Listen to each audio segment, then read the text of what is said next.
Hello and welcome to this very special event, Staying Strong and Proud, celebrating deaf and disabled people's resistance. This is a coming together of two wonderful organisations of DPAC, Disabled People Against the Cuts, and of the People's Assembly Against Austerity. We've come together on this very, very special day, which is the International Day of Disabled People and is Disability History Month. We are going to hear so many different contributions tonight. We want you to feel welcome. I'm so pleased to say that my co-host this evening is the wonderful Ellen Clifford. She's a disabled activist, member of DPAC National Steering Group since 2011, and author of The War on Disabled People, Capitalism, Welfare, and the Making of a Human Catastrophe, which was published earlier this year by Zed Books. Ellen's going to talk to us now a little bit about this year's Disability History Month. She's going to explain to us about why it's so important. I'm going to hand over to her. You're going to see a lot of us coming in and coming out. We just are so pleased you're with us. So good evening to you all. Sit back, relax, and we hope you enjoy this wonderful event. Over to you, Ellen. Thanks, Laura. Disabled People Against Cuts are so pleased that the People's Assembly are co-hosting this event alongside us because we are stronger together with our allies. The International Day of Disabled People is something that disabled people celebrate every year, and it falls in the middle of Disability History Month, which always runs from the middle of November until the middle of December. And it traditionally has a theme. The theme that was chosen for this year is access. And that's because this year is the 25th anniversary of the passage of the Disability Discrimination Act, which was then replaced by the Equality Act 2010. I can't believe the years have flown that quickly. So it was always going to be a significant year when we would be looking back and thinking about what progress has been made over the years. It's undoubtedly true that the DDA has achieved progress for deaf and disabled people, given us access to education and to employment. It was never actually something that disabled people campaigned for. We wanted a civil rights bill, but this was what we got. And it has, for all its many limitations, the legislation has created progress for us. Of course, what it didn't stop is the brutal impacts of the pandemic on disabled people this year. If disabled people thought that welfare reform and austerity were bad, then, along came COVID. As I know many of you watching will be aware, nearly two-thirds of the deaths of disabled people from March until July, according to official figures, were of disabled people. It was 60% according to the ONS figures, but that's likely to be a gross underestimation because the only way they can measure the deaths of disabled people was referring back to the 2011 census, which will be outdated. There will have been many more deaths. Also, disabled people have been disproportionately represented in excess deaths since that time. On International Day of Disabled People, we always traditionally remember those who we've lost and the victims of disability hate. It's a time when we usually reflect upon the most extreme example of that, which happened in Nazi Germany, when at least 275,000 disabled adults and children were murdered systematically as part of the Action T4 programme. It's also a time when disabled campaigners remember those that we've lost over the year. And this is the worst year that DPAC has ever had. Disabled people are used to losing our friends and our loved ones prematurely. But nearly half of those campaigners that DPAC has lost since we were first founded in 2010 have come since January this year. I don't want to pick out individuals, but I do think that we should acknowledge the great contribution that Sean McGovern, who was co-chair of the TUC Disabled Workers Committee, made to the movement. And I know Dave Allen, who stepped into his post, will be reflecting on Sean's legacy later today. Also Manjeet Kaur, who was an activist in Manchester, is another person that we're feeling the loss of this year. So IDDP is a time of sadness, but it's also a time when we celebrate our identities as people who live with illness, with impairment labels and diagnoses, who face disabling barriers in society, hence the term disabled people. We are disabled by society. We celebrate our identities as people who fight every day of our lives, and therefore are pretty good at resistance. So I'll hand back to Laura to give the outline of the evening. Thanks. Thank you so much, Ellen. I'm just going to take a tiny pause because I think we're having some technical difficulties. That's not a shock. There's lots and lots and lots of different accounts being used. I'm just going to keep speaking in the knowledge that I might have to repeat myself. So a massive apologies to anyone who is watching.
Hello. So the technical difficulty is that Facebook is being a bit weird. So I'm going to ask everybody, weird on this broadcast, I'm going to ask everybody who is watching on Facebook to go to YouTube to watch this. We're going to help you get there. We're going to put the links on to Facebook now. We're going to make sure that you know exactly where to go to, and we're going to explain what's going to happen for the rest of the event. Apparently, Twitter and YouTube are absolutely fine. It's just a problem with Facebook. This event is too important to not keep going, so we are going to keep going. Let me explain how tonight is going to work. I'll just remind people, if we're a bit frozen and a bit jumpy on Facebook, then you should head over to YouTube or to Twitter. I know not everybody has all of the different platforms, but YouTube should be fine, and we're going to put the link to that now. So this is how tonight is going to work. There's going to be a series of panels where you will hear from some amazing activists from across the movement and from different organisations. We're also going to have a performance. We've got people here who can perform too. I'm just going to ask now that we're just going to remind people that there is a hashtag for this event. So there's two. One to kind of join up with our international colleagues, but I'm going to give you both of them. So the hashtags for these events are hashtag IDDP 2020, and there's another one, hashtag IDPWD 2020. I found that quite hard to say. I'm going to repeat it. It's hashtag IDDP 2020 and IDPWD 2020. Please use that hashtag to have conversations, share memories of campaigns you've been involved in and what you have been doing to celebrate Disability History Month. I'm going to hand over to Ellen now to introduce our first speaker. Thanks, Laura. It is my very great pleasure to introduce our first speaker, who is Sherilee Houston, who is an actor on Coronation Street playing Izzy Armstrong, but I know her best as a strong campaigner who supported disabled people fighting against the closure of the Independent Living Fund and is actively supporting people to challenge problems to access to work, which I'm sure many of you watching will know all about. Over to you, Sherilee. Thank you, Ellen. Well, I thought, gosh, I speak a lot in public, but what do you say when you're talking to people who know what you're talking? Do you know what I mean? It's a lot easier to tell people about things they don't understand. Whereas I was going, oh, talking to disabled people, but we all get it. So I was thinking, actually, what would I want? What would I want to hear today? And I thought, actually, a little bit of hope. A little bit of hope. So, okay, hello, I'm Sherilee Houston. I'm a white woman. I'm wearing a patterned headscarf. I've got curly hair. Patterned headscarf is to hide my grey. And I'm holding a stick with the word hope written on it, attached to a piece of cardboard. Now, I did a speech earlier this year and I pulled up lots of these because I was trying to adapt to the way of being on Zoom and trying to make it a bit more interesting. And I kept holding up a stick going, there's 14.1 million of us. And it's so true. I think we've had such a ridiculous year. And at the start of this year, Francis Ryan said, disabled people have been training for this all of our lives, and we have. And that's why I wanted to bring a bit of hope, because I know it's so shit at the moment. It's just, I can't believe how much our community have to keep fighting and keep getting somewhere and then it being ripped away. And that's why I wanted to talk about hope, because I think we just have to still hold on to that really hard. And it made me think, actually, what's my world is storytelling. So all the best stories, they always get a bit tricky before it gets a bit better. And I think this year has been a game changer for us, even in the shittest ways, shittiest ways, really. But what it's also done for us is change the world on communication, change the world that actually they can see that they can make massive adjustments and it's okay and it works. And I think that's what I'm trying to hold on to, is hope, because I think we're having to put our heads down and really fight again. But what's brilliant is that we're a disabled community, but this being able to communicate via Zoom is enabled us to get into rooms we'd never got into. And it's also enabled us to create our community much stronger. And I think that's going to be a game changer, is because together, we're always saying this, it's the hashtag, isn't it? Together Stronger. So I write everywhere, trust yourself, believe, because I just think sometimes our battle is so hard. And it made me think of this anecdote of, I was on a mindfulness course and they were talking about, finding the delight in the smallest things. And I was at that stage in my disability where I was not with acceptance at all. And I think now, 20 years later, I've a load of nice times just going, that feels quite nice on my skin, or well, that moment of breath is really lovely. And I think that's the things I wanted to share today, to remind you, to remind ourselves, really, have a little bit of hope, because we've learnt to communicate differently. We really have. So I wrote down some things that I thought was great about being disabled. I love the fact that I spend most of my life figuring out how to get forwards, doing everything by the seat of my pants. But that's quite useful. I go to sleep in tomorrow's clothes sometimes. I get really delighted at the look in people's eyes when they change their attitude towards you. When that penny drops and they see you as a human. I'm pretty good at smuggling. I know exactly when my mate's shoulder's dislocated just by looking at her. I love being part of a secret club that when things are a bit shitty, when something really bad's happening, you can always catch a fellow member's eye and see their glint. as disabled people, we're so solution focused. We're really down with acceptance. In fact, we're really good mates with acceptance. We're always over delivering because everyone always expects. I love being able to put my chair and incline on a train to have a snooze. I've seen so many different scenes of different places and events because I can't get in the same way as everybody else. But I'm not saying I'll miss that when it's gone, but I'm enjoying the insight, the kitchens in hotels, the service lifts, the long gold corridors at railway stations, stately homes. I try and find the joy in the difference, I suppose. I love being able to carry as many bags as I like on the back of my chair. I love being able to go about unseen because this can give you many perks. But what I love the most about being disabled is it's me. It's who I am. The strengths and humour that disability has gifted me, and the hope and the joy and the delight in the dark. It's the strength of hope that it's given us will get us through this last push for change. And I get so excited because the generation below us have already got loud voices. They've been allowed to dream because of what our generations have done. We're beginning to see them on our screens. They're being more active in society. And I just want to say, let's just hold on to hope. Thank you very much.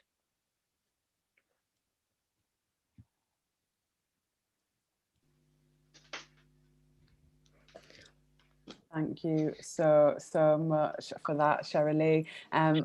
You definitely did bring hope.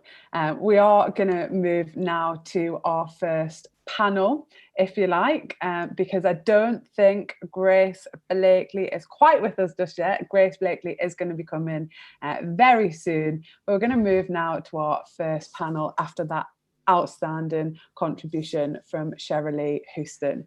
Okay, so panel one is, we're going to be joined by loads of different contributors, but I'm coming first of all to Jess Thom, aka Tourette's Hero, comedian, activist, and co-founder of Tourette's Hero.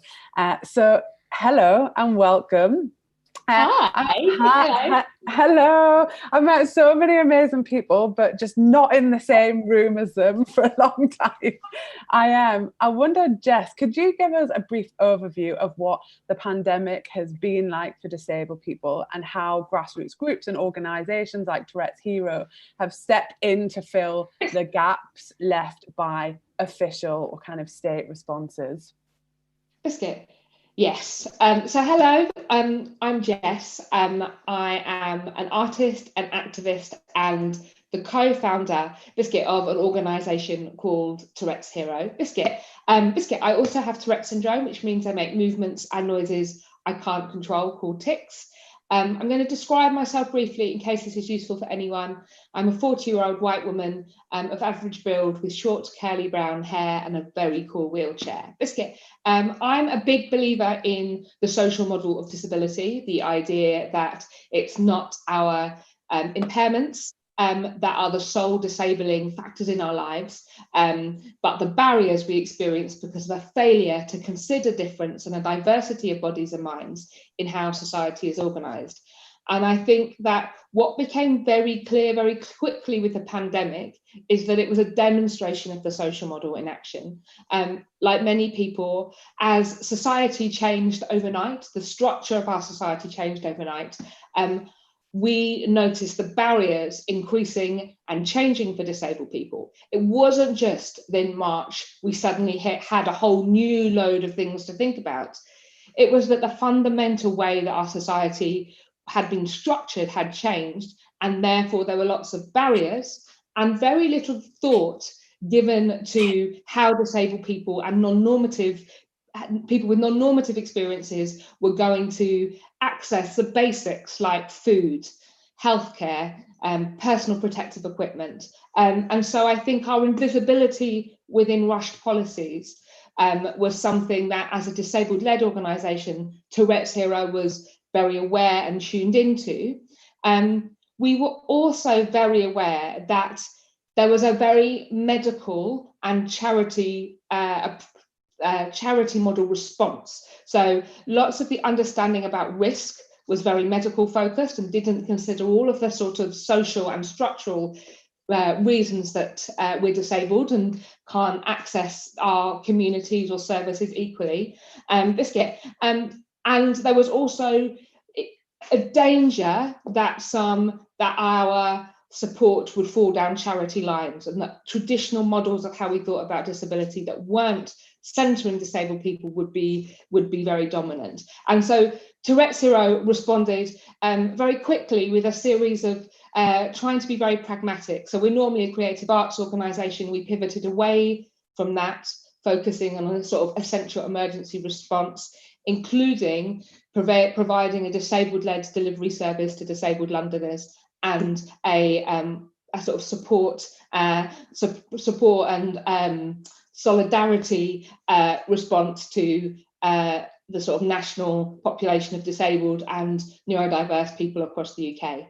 I think that one of the things that I'm very, very aware of is how risk has been understood, and how many people have been missing in the very narrow definitions and understandings of risk.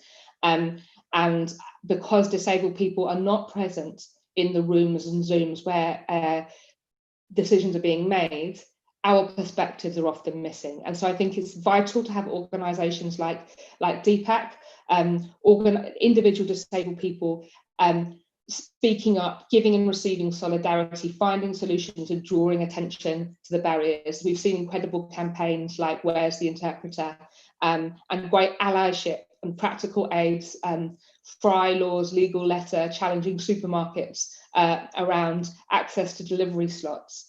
But it speaks to a much bigger issue. We've had 10 years of austerity that have destroyed opportunities and many hard-won equalities, and the pandemic has come on top of that. So I think we need to focus on building capacity to resist, supporting future generations of disabled activists, and creating tools that mean that we can connect internationally across borders to make sure that our movements are as powerful as possible. Hedgehog, biscuit, sausage, fuck a sheep.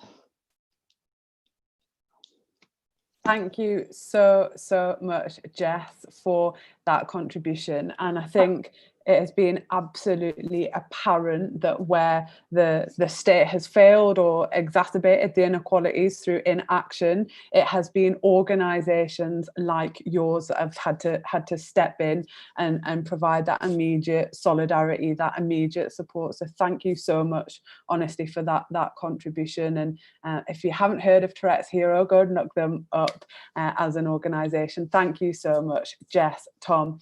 We were supposed to hear from Sabina Lahoux.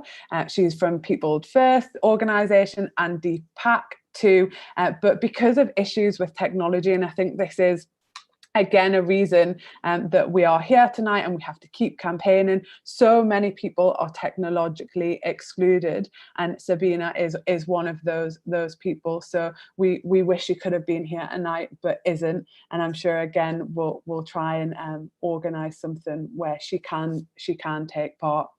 We've got a film next to show you from Jeanette Karinja, DPAC Bristol and South West, talking about the difficulties facing disabled asylum seekers. So over to the video. Well, I am Janet, and I'm asylum seeker in Bristol, and I would like to speak about few things about disabled people and more about we asylum seekers. As this lockdown has been in since March, we have been struggling as asylum seekers, disabled and undisabled.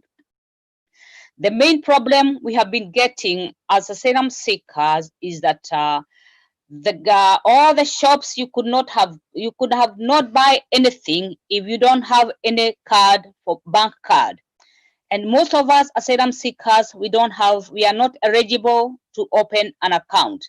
So that was one of the challenges, because you have to find somebody to go with or to send with the money and give money so that they can be able to buy something to use. So that is one of the challenges that we asylum seekers we have got. And another challenge we have got is about food, because as we asylum seekers, you know very well, we live by £5 a day. And so we have been locked down. £5 cannot be enough, because normal days, we have been going out. We have been going out and eat to a refugee rice or somewhere else, and you can go to this food bank and get something to eat. So it has been very, very hard for people to live without managing food, or without getting outside, or without getting any help from anybody. And to this government, we have noticed that they never consider asylum seekers, refugees, or disabled, or whoever. They don't recognize the problems that we get, because they never add even a penny to those people who has been locked down. So that has been great challenge that we have been getting too much. Thank you so much. Next up, we're going to hear from Grace Blakely. She is with us. In a second, I'm going to disappear, but you might know Grace Blakely from, well, loads of places, from Question Time, from social media. She's written publications galore too. Her latest is Corona Crash. You might have seen it. I think I've got that right, Grace. If I haven't, please say it again. But Grace is going to talk to us about the gross inequalities that have emerged in the coronavirus crisis. Grace Blakely, thank you so much, and it's over to you. Thanks so much, Laura, and thanks everyone for having me. It's great to be here. And yeah, I just, I think that the pandemic and all the issues that that we've seen come to kind of the forefront of our society have really, well, should at least have really restored a focus on the importance of the disability movement in our politics and as part of the left more broadly. So I'm really pleased to be here. So the thing I talk about in the book, The Corona Crash, and which is, I think, something that is really important to come back to as we're now seeing a kind of more interventionist Conservative Party, is the idea of austerity as a class project rather than just an economic project. I think often the left has come back at this idea of austerity as an economic project by saying, well, we can borrow at very low interest rates, as long as there's demand for our government bonds, then we're going to be able to spend as much as we like. As long as the spending's for investment, then, it's fine. All of these things are true, although some of them are problematic in their own ways, because some of the stuff that has been said around spending for investment versus spending for consumption involves creating this arbitrary distinction between investing in like roads, bridges, and railways rather than investing in people and in human beings, which is often classed as consumption. So that's got some problems in and of itself. But I think there's this broader problem that in responding to these economic arguments, we haven't really been thinking about the foundations of austerity as a project. And really, the foundations of austerity as a project have nothing to do with these economic arguments that are often made by those on the right. What it's all about is a project of class power. It's about making sure that in the wake of the biggest financial crisis we'd seen in generations, that working people would be the ones who were forced to pay for that crisis, not those at the very top. And we can see that happening again today. Over the last 10 years, the wealth of the wealthiest has skyrocketed. Inequality has risen. House prices have exploded. Stock markets have recovered. And yet it's been some of the most marginalized people in our society who have faced a decade of wage stagnation, who've been forced to go through the kind of indignities of the benefits process. And indeed, attempting to kind of engage with the welfare system as a disabled person has become unbelievably traumatizing, as many people on this call will know. And yet the richest have been protected. And I think we're going to see something similar to that today. We're already seeing it, because what has the state done? What have the Conservatives done over the course of the pandemic? They've dished out money to big business. They've dished out money to the banks. They've bailed out all sorts of private institutions, and yet they're going to come back and tell us when this is over, this all has to be repaid. The money went to those at the top, but the repaying is going to be done by those at the bottom. I think there's a very obvious case that big business has often done extremely well out of these crises. All you have to do is look at the big tech companies, look at Amazon, Google, that have seen their share prices soar. And even those businesses that have gone under, like Arcadia, for example, the Philip Greens of this world walk away with their pockets full. So clearly, in order to kind of push back against this class project from above, what we really need is a class project from below. And that's why, I think it's so important to focus on on the question of building a movement. I've only got 30 seconds left, so I can't go into exactly how we need to do that. But I think, the disabled movement is such an important part of that. And it needs to encompass the labour movement, it needs to encompass social movements, the group movement for environmental justice, for economic justice. And actually, that is really where I think the left, in this crucial period of transition, needs to be focusing our efforts in building that project of class power from below. Thank you so much. Thank you so much, Grace. It's so nice to see you. It's so nice to see you. Yeah, even if it's just for a few minutes of your excellent contribution. Unfortunately, the inequalities that have grown and the way that wealth has been sucked further and further up, even in a crisis, in fewer and fewer hands, is quite staggering. I'm just going to remind people before I go on to our next panelist that there's some difficulties with Facebook, so please go over and watch all of these amazing contributions on YouTube and on Twitter, where things are working smoothly. So I'm coming now to Raymond Johnson. He's a People First and DPAC activist. Have we got Raymond here? Hi guys, how are you? Hello, hi Raymond. I want to ask you, how easy has it been for, not easy, how has it been for people with learning difficulties to keep up with what has been going on throughout this crisis? Well, can I just ask to say about at the beginning of this crisis and then, when I feel that we were getting around lockdown, and basically it was just like Prime Minister comes on the TV told us all to stay at home when the first lockdown happened. And we got like sort of alerts on our phones to say that we all got stay at home and all this sort of thing. And then it's just saying about the information that they gave us, it was a bit, it's really sort of, wasn't clear about what people should do and all that sort of stuff like that. In fact, when I've been working with, the SERP project, we've been asking people who got lender cards about how they felt about, this pandemic and all that we were on and then. And some of them sort of, for them were a bit difficult to say about, they felt a bit frustrated and God knows what.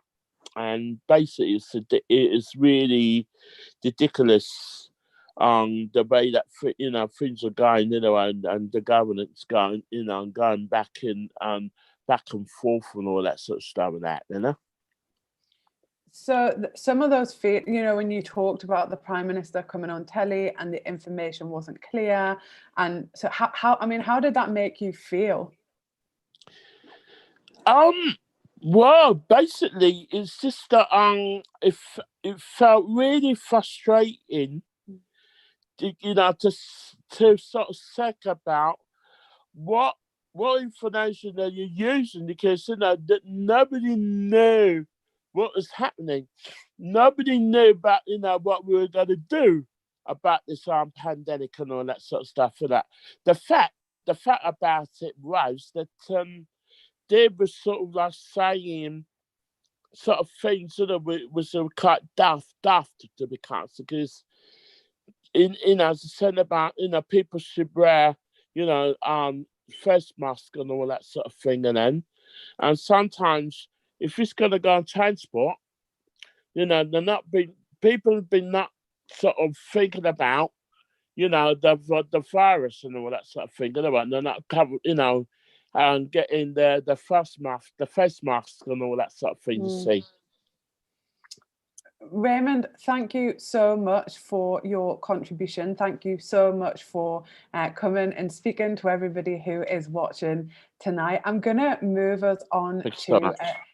thank you so much, Raymond. I'm going to move us on to a contribution now that I'm going to read out from Fleur Perry. She's a law student activist, and according to her Twitter profile, house cat until it's safe to go out. Brilliant. So I'm going to read her contribution because she's not able to be with us tonight for impairment related reasons, but she has sent us her contribution. She said, in the spring, NHS England published a document advising hospitals to not allow visitors except in very narrow and specific set of circumstances. This meant that many disabled people would be expected to attend appointments and inpatient stays alone, without PAs, without support workers, or without family members who know how to make sure that their needs are met. This was causing wasted hospital appointments with doctors who had no way to communicate with the person, arguments at the door, and people delaying going for urgent treatment. This didn't work for anyone. The guidance that was designed to prevent coronavirus entering the hospital had become a barrier to the people it was aimed at protecting. Not only was it a bad plan, but it was unlawful. Under the Equality Act 2010, public bodies like hospitals have to make reasonable adjustments, and they cannot favour people with one impairment over somebody else with another impairment when they do so.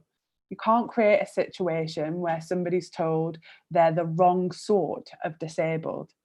And as for preventing effective communication and safe care, we have the Human Rights Act 1998 to say that people have a right to being treated in a way that is not degrading and not to have their life put at risk by a policy that makes no sense.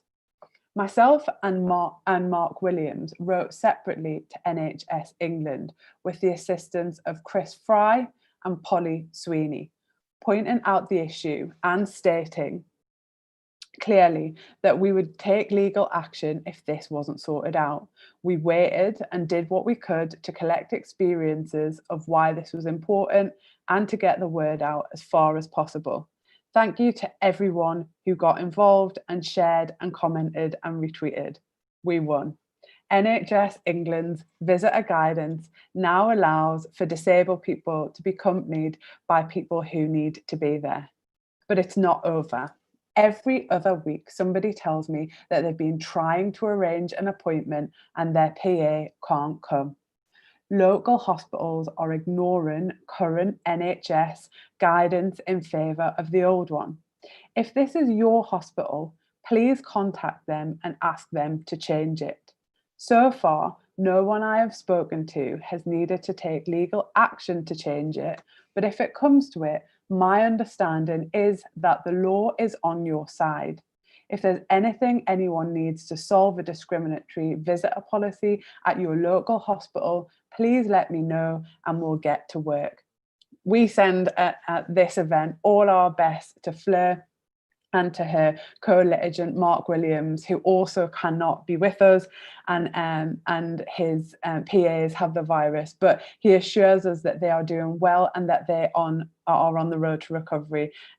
Thank you, honestly, so much for that statement to stalwart campaigners who have been fighting so hard, not just for themselves, of course, but as always for all of us. So thank you so much.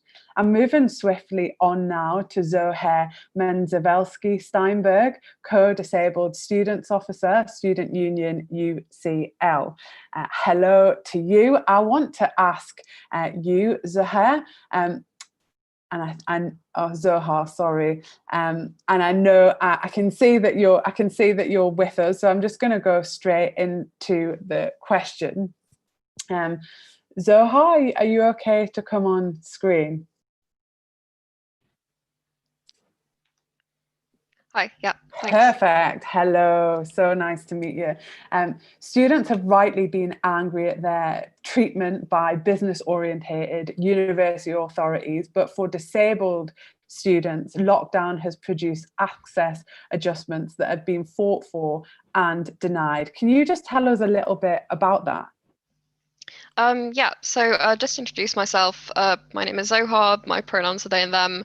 I'm a student at UCL and I'm one of the 2 disabled students officers at the UCL Students' Union, and that means that I also help run the UCL Disabled Students Network, which is a autonomous collective of disabled students who do activism and disabled cultural events. Um, so from what from my understanding of what's been going on, we're seeing the first significant clash between the eugenicist ableist model on which the university experience was built and the needs of the majority of the able students. For years, we in the Disabled Students Network, the DSN, were denied many things that we were asking for in terms of reasonable adjustments due to the apparently contemptible idea that it would turn UCL into a distance learning university. An additional, larger scale national issue with us getting our needs met has been the fact that unionized support for disabled students has been eroded over recent years, with the NUS abolishing their disabled students officer, leaving only the Cambridge disabled students officer as the single full-time one in the country. So most universities in the country are having the work of access consultants being done by unpaid part-time disabled students officers who simply can't achieve anything on the scale of what a full-time officer can achieve. University staff are overwhelmingly well-meaning, but are prevented from supporting us before they can even start because of a long-term institutionalized lack of support for them. So lockdown has led to some wins for us, such as finally being able to access most of our course activities from home, lecture recordings being a particularly big battle we've fought over the last few years. We can access class discussions from home, ask questions in writing in advance, and we have more genital extensions.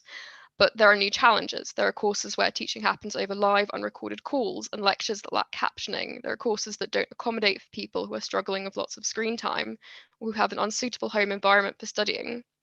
This is a particularly big set of wins and challenges for us at UCL DSN because we published a report in January called Disability Discrimination Faced by UCL Students and Recommended Measures. We found the majority of disabled respondents felt they'd experienced discrimination and were being systematically deprioritized. A key member even ended up dropping out. Coronavirus has accelerated some of our recommendations, especially in terms of recordings, but other things have been delayed because they require additional hiring. We have the opportunity to show the Academy a model of education that is not a one-size-fits-all, a future where there are Zoom options as well as in-person options, and where those of us who have to spend a lot of time at home still deserve to get an education. I'm very excited about the opportunities we now have the evidence to fight for, but I'm also worried that we'll be discarded yet again when all this is over if we don't have powerful allies on our side. Thank you. Thank you so much for that contribution. I'm just going to remind people, because people want to see what our contributors are saying tonight. I'm just going to remind you that you can see this perfectly on YouTube and on Facebook too. Thank you so much to you for your contribution. I'm coming next now to Corinna Marchant, a deaf campaigner and Labour prospective parliamentary candidate for Basingstoke in the 2019 general election. Do we have Corinna here? Amazing. Hello and welcome to you. Hello. Hi. I just want to ask what have been the main issues faced by deaf BSL users during the pandemic, Corinna? I feel like a lot of people have been woken up by by what's happened in these issues.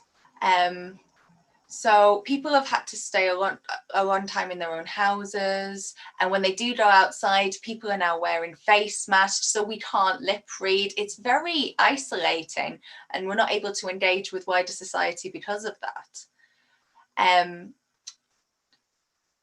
There's always been barriers for deaf people. There's always been issues with communication.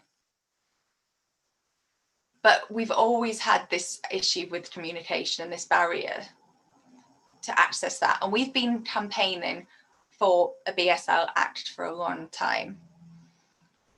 And without this BSL Act, we haven't been able to overcome these barriers. And I feel like this is a real opportunity to campaign for this and to win. The coronavirus has shown the necessity for it because we have not been able to access this information. For example, we've had the Prime Minister come on screen without an interpreter. And that's why the campaign group, where is the interpreter, was set up. And it's only fair, it's our right that the government would give us the same information than non-deaf people.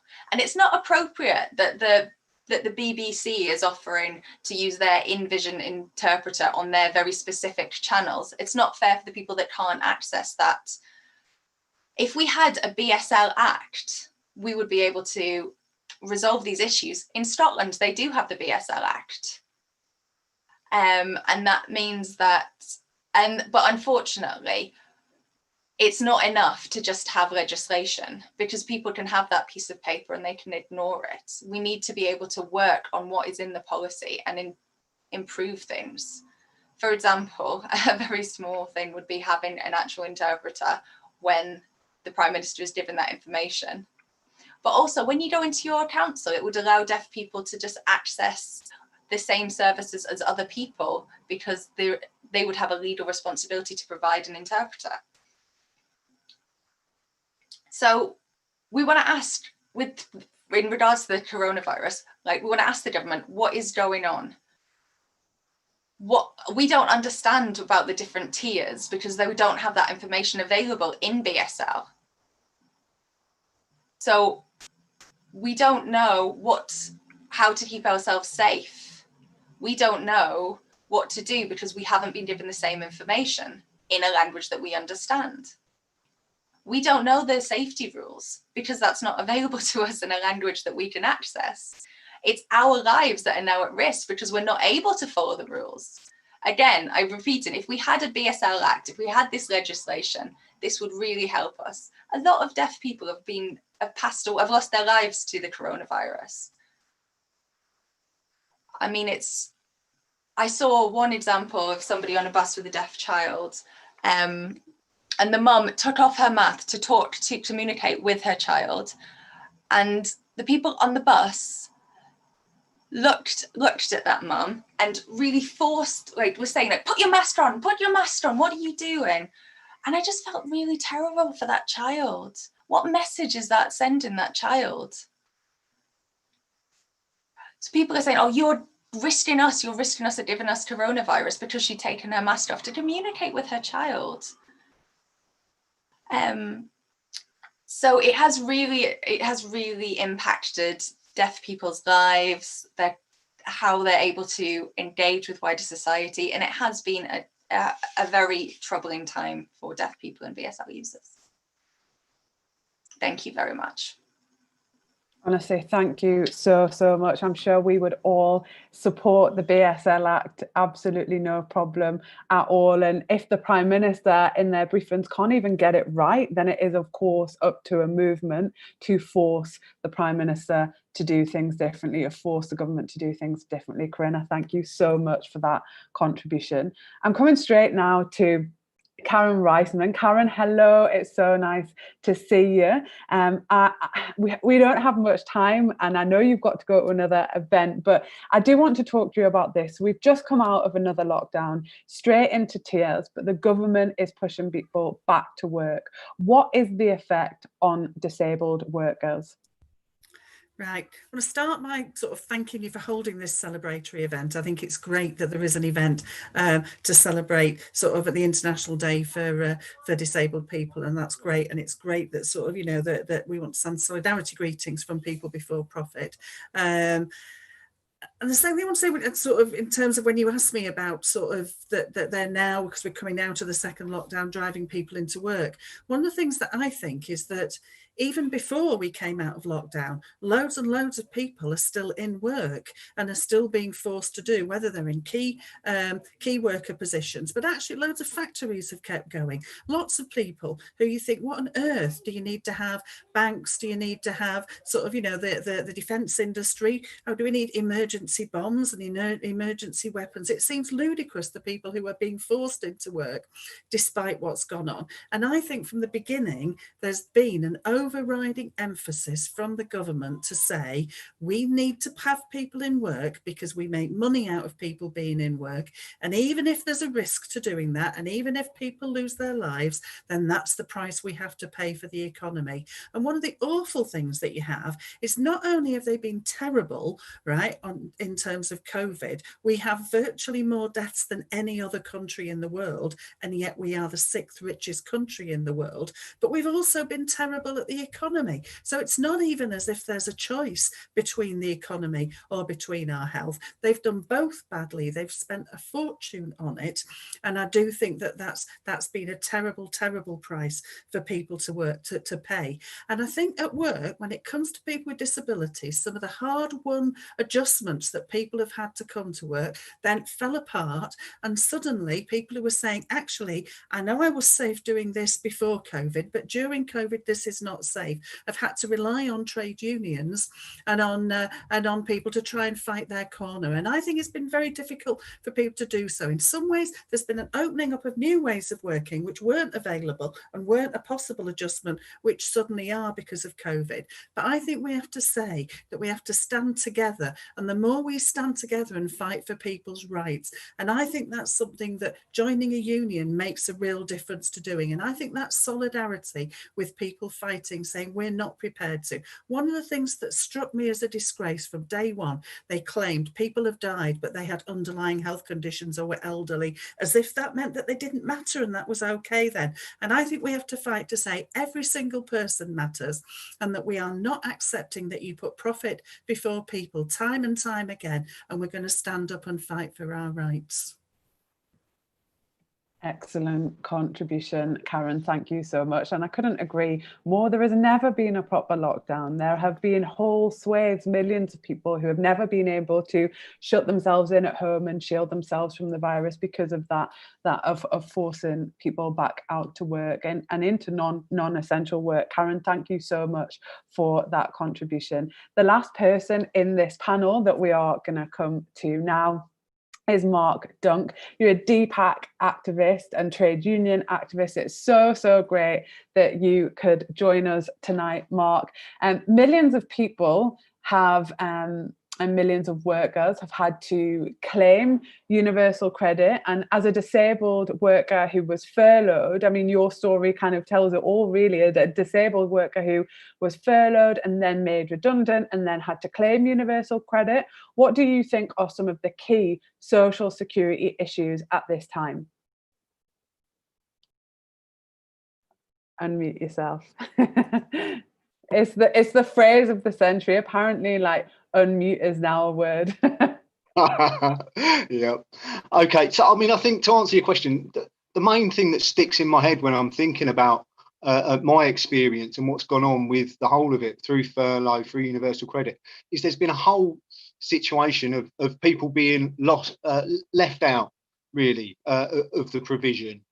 It's been a really stressful and frightening experience to go through this as a disabled worker. I mean, before I was furloughed, it was seeing the alcohol gels and stuff appearing around work and thinking, should we be here? When you were seeing the virus sweeping across in that first wave in Europe, everyone talking about it and talking about being scared.